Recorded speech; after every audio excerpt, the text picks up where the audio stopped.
Sodium hydroxide, potassium hydroxide, calcium hydroxide, ഇതൊക്കെ കേട്ടിട്ടില്ല. ഇതെല്ലാം ആൽക്കലിയാ.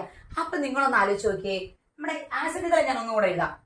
HCl, HNO3, H2SO4, H2CO3 carbonic acid, H3PO4 phosphoric acid. ഇതിനകത്തെല്ലാം ഏത് കമ്പോണന്റാ ഉള്ളത്? കോമൺ ആയിട്ട് H+ എന്ന് പറയുന്ന അയോൺ ആണ്.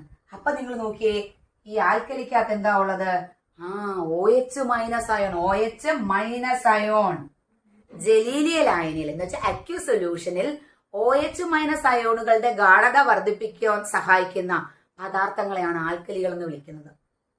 പറഞ്ഞത് മനസ്സിലായോ? അപ്പൊ നിങ്ങളൊന്ന് ആലോചിക്കും, ഇതെല്ലാം ആൽക്കലിയ അല്ലെങ്കിൽ ബേസുകളാണ് നമുക്ക് പറയാം. ഈ OH ഉള്ളതെല്ലാം ബേസുകളാണ്.